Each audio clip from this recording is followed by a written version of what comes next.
Welcome into the LL Sports Update Show. He is Jeff Reinhardt. I'm John Walk. Finally have the band back together for the first time in like a month. Yes. How's it feel to be back together once again? Yeah, good. Thanks to everybody who sat in for both of us the last couple of weeks. Appreciate it a lot. But it's good to be back with John and wrapping up the winter and getting ready for spring sports. And Easter coming up, so happy Easter to everybody out there. We're going to start with girls basketball as Lancaster Catholic's coming off the state championship run. Tell us about it. Yes, wow, how about that? Lancaster Catholic girls, mission accomplished. That was the lead here in the paper. They did it. 32-0. Lancaster Catholic wraps up an undefeated, perfect season. Wins the state championship on Wednesday afternoon at the Giants Center. They beat a District 3 rival. You don't see that a whole lot now that the brackets are all different and shifted. Two District 3 teams meeting in the state final. Lancaster Catholic, third time they played Berks Catholic this season. Beat them in a non-league, beat them in the district final, beat them in the state finals. Good game. Lancaster Catholic kind of pulled away in the second quarter, had a little 10-0 run, little burst, got a lead, got up 14-16, whatever it was. Kiki Jefferson was fantastic, capped her unbelievable junior season. If she's not the 4A player of the year, then I'd like to see who is. She's amazing, 24 points, 15, 16 rebounds. She was superb, stepped up big again in the second half when Catholic kind of put it away. Little game-ending run there. So what a joy covering that group this year. Just great, and it's special. It's fun, like to cover a Manheim Central State Championship team or something like that. Just to follow that crew, a whole team around for 4 months, and kind of watch their journey and see how they do it, and kind of chronicle it for them in print and online now. So, 32-0. Section, league, district, state champs. Tyler's got a fun graphic for you here. I mean, just a great season for them. Tip of the cap, Lauren Mills, only senior on the whole roster. Wow. They lose one kid off of this team, so Lauren will go off and play at Shippensburg, 1,000-point kid. I did want to know, not to cut you off for a second, the 03 Catholic boys obviously undefeated. I know you guys were talking the night of the game. Has there been a school where both the boys and girls teams go undefeated for a state championship at the same school? Yeah, I think we found a couple. I think York Catholic has done it, and Trinity also out of District 3. I think we've done that. Mike Gross and I were kind of thumbing through some old paperwork. They're all local District 3 Yeah, they're all District 3 schools. How about that? And, you know, PIAA finals go way, way back, so it could have happened before. But, yeah, 2003 Catholic boys got to cover that team, 35-0. And now 17-18 girls, 32-0 state champs. So they were great. It was fun covering them. Great group of kids. I'm tickled that I'll get to pick them up next year again and see how they do. And I wouldn't be surprised at all if they're back in the Giants Center in March. So great season of girls basketball. Fun as always to cover. Put a bow on boys for us. Lancaster Mennonite was the last team standing. They didn't quite get to Hershey, but it took a buzzer beater to beat them. Yeah, in the PIAA 3A semifinal at Chambersburg last Saturday. Game goes down to the wire. First half, Carter Hurst, the point guard, leading scorer for Mennonite, gets in foul trouble, picked up his third foul. He pretty much stayed on the bench all the first half in foul trouble. And Mennonite went from up 12-10 to trailing 28-21 at halftime. Shout out to senior guard Roman Ali. He really kept them in that game. 12 of his 18 points were in the first half. Mennonite had Carter Hurst back in the second half for the most part, and they eventually went on a 9-0 run in the second half at some point. They tied it up. Game goes down to the wire. Carter Hurst drives the lane, misses a layup. Roman Ali is there for the putback, gets it. Mennonite goes up 52-51. Richland calls a timeout, 3.8 seconds left. They're inbounding under their own basket. They have to get it in. They ended up setting a mid-court screen for Tyler Zimmerman. He gets the ball off the screen, takes a couple dribbles, passes half court. He's running in the air, jumps as he's headed towards the basket, double pump three-pointer, ends up winning it at the buzzer. The ball goes in right as the horn sounds, and Richland wins it 54-52.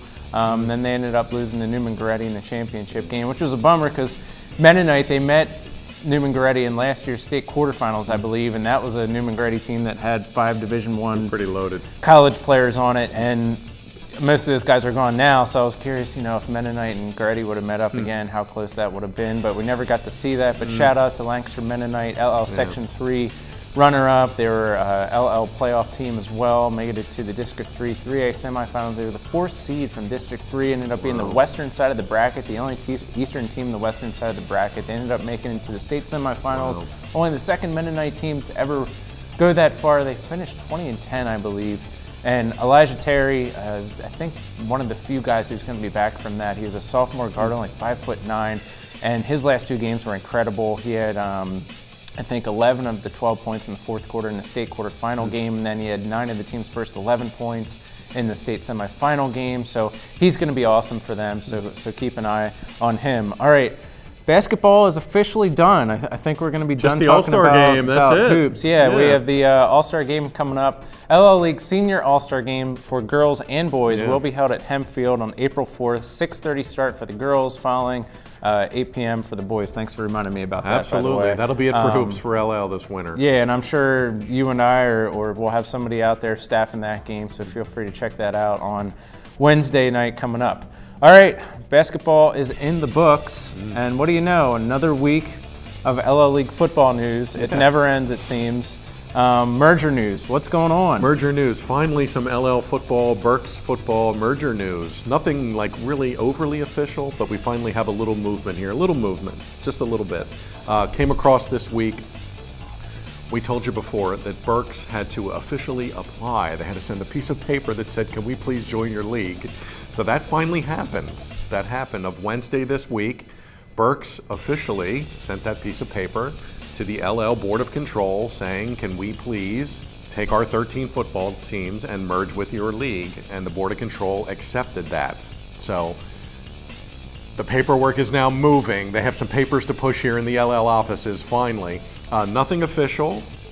There really hasn't even been a vote. The only thing that happened is that they approved Berks to send the piece of paper that says, can we please join? So nothing has been set up. So this is what we do now. Still got to go through 3 votes. ADs have to vote, Board of Control has to vote, the association has to vote. And they haven't even sent in proposals on what the whole setup would even look like. No, they've been talking about it. There's been some behind the scenes LL coaches saying, well, how about they go there and we can put them in this section. What's going to happen now is this, and Mike Gross reported this. Tommy Long, AD at Anvil Cleona, is the football chairperson. He's going to create a little committee, some LL guys and some Berks guys, now that they can talk, because they have officially applied. So now that they can talk, they're going to get in a room and say, okay, now let's have some proposals. What's Section 1 going to look like? What's Section 3 going to look like? Are we going to have 4 sections? Are we going to have 5 sections? Are we going to do it by geographical? Are we going to do it by classification, by school size? So that all has to be decided. But the only thing that has officially happened, and it's movement, BCIAA has officially applied to merge with the LL League. The 13 football schools, and it would be football only, no other sports, just those 13 schools have officially asked to join the LL League and merge and make one great big 37-team league. But a lot still has to happen. Yes. We'll keep you up to speed on it. Yes. And even if everything were to merge, it probably wouldn't be for, another 2 years? It would be, at least 2 years, 2020 school year, because the next 2 seasons, as you know, are already scheduled with the classifications and everything. So stay tuned. We've had a little movement, thank goodness. But the ball is rolling. Still a lot of votes to go and a lot of discussion, and Tommy Long's going to have some busy hours coming up working all this out. But let's keep talking football. Mike Gross dropped by. Penn State is in the middle of spring practice. The blue-white game is coming up a little later on in April. Mike drops by quick to give you an update on all things Penn State football spring practice. Mike, take it away. Penn State football about halfway through spring practice as we speak, and this spring is a little different than the last couple in that the Nittany Lions have a lot of holes to fill and questions to answer. One of those questions was answered last night. Tommy Stevens, backup quarterback and a guy who has emerged to have kind of an interesting role in their offense and in their program, announced last night that, he did consider transferring, as has been much rumored, but no, he's not actually going to transfer. He is staying at Penn State, and he will be on a part of Penn State's 2018 football team. Stevens is the backup quarterback. He is probably blocked from ever, at least this year, playing quarterback full-time because Trace McSorley is back. But Stevens has found a role as a ball carrier, as a pass catcher, as an offensive playmaker, and a lot of Penn State fans feel he's been underused in that role, particularly in some of their biggest games of last season. He really wasn't a factor in, for example, the games they lost on the road at Ohio State and Michigan State. And the hope is that he will be used a lot more this year in that role, especially with, for example, Mike Gesicki, the tight end, going to the NFL. Stevens is back, and he is back in the fold. Penn State still has a lot of things to figure out, some of which they will start to figure out this spring, particularly kind of up the middle of their defense, middle linebacker, defensive tackle. Both safety spots are going to be open. The Nittany Lions are about halfway through the 15 sessions of spring practice, and that will culminate in the annual blue-white intra-squad scrimmage, which is April 21st at Beaver Stadium. But for now, Nittany Nation breathing a sigh of relief that Tommy Stevens is still in the fold, and that's about it. I'm Mike Gross for lancaster-online.com. All right, thanks, Mike, for that. Penn State coming up in the spring game. Not sure yet if I'll be up there or not, but I'm sure it's going to be a good one. And Mike Gross, I'm sure, will be back to keep us up to speed on that. All right, you wanted to mention quick a bowling note that we forgot to mention last week. Yes, all apologies, Elizabethtown. Don't hate me. Last week we got on here and talked about Penn Manor boys winning the state bowling championship, and congrats again to the Comets. I totally forgot, and this is last week's notes, I swear. Elizabethtown girls also in state bowling out in Pittsburgh, which would have been a couple of weeks ago now. But E-Town girls advanced to the state semifinals. Lost to Muhlenberg out of Berks County, another District 3 squad. Muhlenberg ended up going on to the state finals, and they lost to Shikellamy. So a runner-up finish from Muhlenberg. But I wanted to mention E-Town girls. I'm going to butcher some of these names. I know it. But tip of the cap to these ladies for going to the state semifinals in state bowling a couple of weeks back. Erin Moore, Abby Shafine, Elizabeth Vuxta, Nikki Lee, Caitlin Garman, Addie Gish, and Julia, come on. Gwendolyn. My apologies. My bad. Wow. Right. I like the two G's there. Good alliteration, Julia. Yeah. But no, congrats to E-Town and the Bears for making state semifinals in bowling. Job well done. And to those kids for getting out to Pittsburgh and competing. Okay, more spring sports news as we transition out of basketball and wrestling and swimming. Tim Gross sent along an update on LL Track, which is off and running. What did Tim have to say? Yeah, and thanks to Tim Gross on that. He's our track reporter, so anything you want to keep up to speed on track and field, check out that on lancasteronline.com's page. Tim will be all over that. Tim, thanks for this. The Warwick girls, defending LL League track and field champions, they opened their regular season recently with an 87-63 win over visiting McCaskey on Wednesday. The Warrior sprinters keyed the victory as Lily Palacio-Lewis won the 100-meter dash and Leah Graybill won the 200 and 400. Then Cassidy Klein, she swept the hurdles events, and Warwick picked up wins in the 400-meter and the 1,600-meter relay races. And other LL openers this week, indoor pole vault champion Mackenzie Horn of Manheim Township. She cleared 12 feet to open the outdoor season, and Penn Manor's Alex Shivert, my apologies if I'm mispronouncing that. Alex threw 201 feet, 3 inches in the javelin. Wow. The LL League schedule resumes with meets scheduled for Tuesday. Wow, he threw 200 already in March. March. Which is incredible. That's great. There's guys in college who are just getting that mark, so that's got to be pretty good.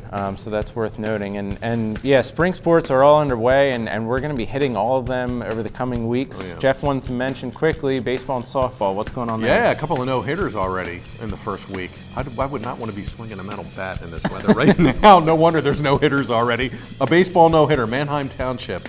Colin Yablonsky against Governor Mifflin. Streaks win 5-0. Colin hurls a no-hitter to get the season started. 8 strikeouts, 2 walks. Just missed out on a perfecto, but 8 Ks and a no-hitter for Mr. Yablonsky at Manheim Township. And a softball no-hitter, Donegal. Boy, did they go to the state finals last year? They're always really good, I know, but Donegal's always really good. Sierra Neese throws a no-hitter against Warwick. Donegal wins 5-0. She fans 11, walks 4, no perfecto, but a no-hitter for Miss Neese.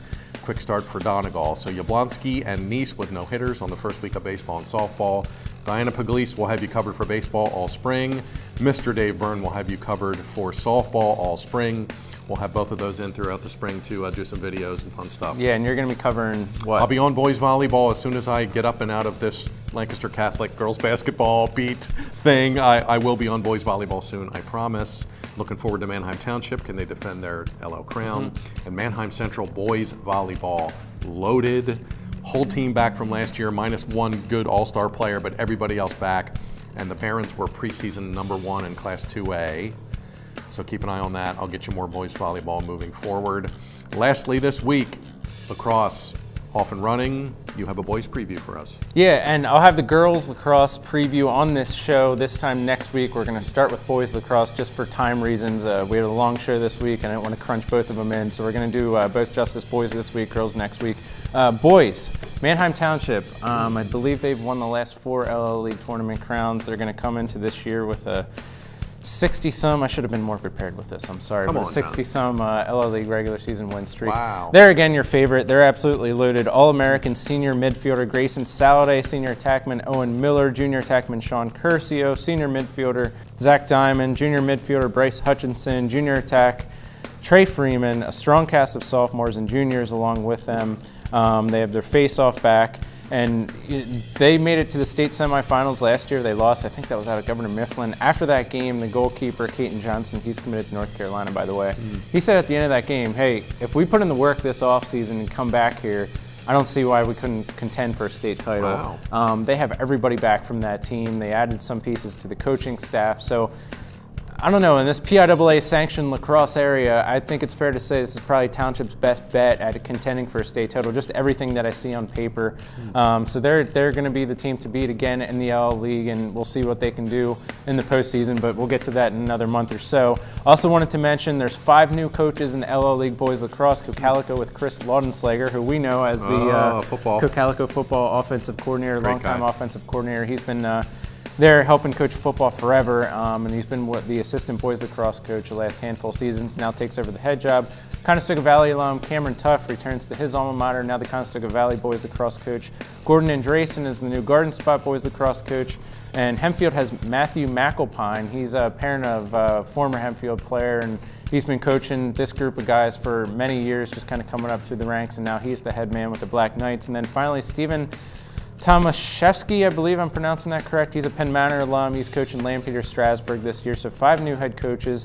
Some contenders that could give Township a challenge. Lancaster Country Day, Lancaster Catholic boys. They were District 3 playoff qualifier last year. They bring back everyone from that team. They're also in the 3rd year under head coach Zach Lombardo. He's a West York guy, and West York's pretty good at lacrosse, so he knows his stuff. So wouldn't be surprised what we see out of the Cougars this season. I believe they started 2-0 or 3-0 this year already.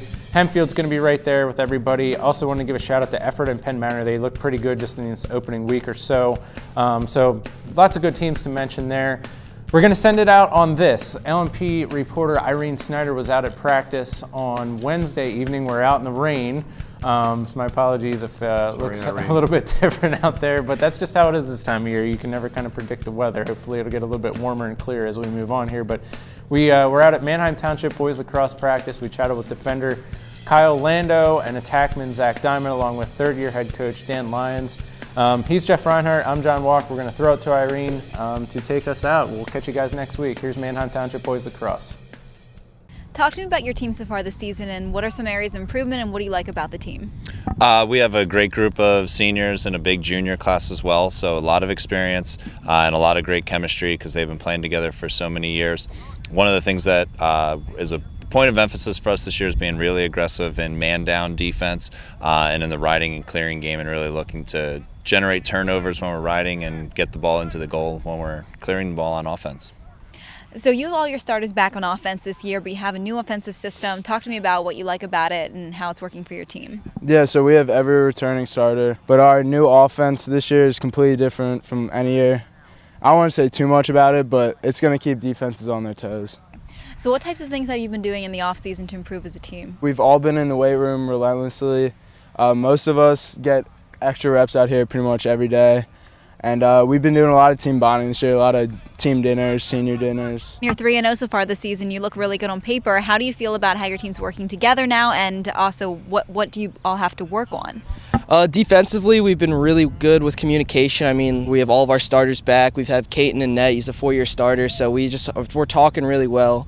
But some things we need to work on. We're learning some new things defensively. Offensively, we have a whole new offense, so they're still learning the things, but it's working out really well for us so far. Clear game's been really good for us. Our ride's been well, so overall it's been a really good start.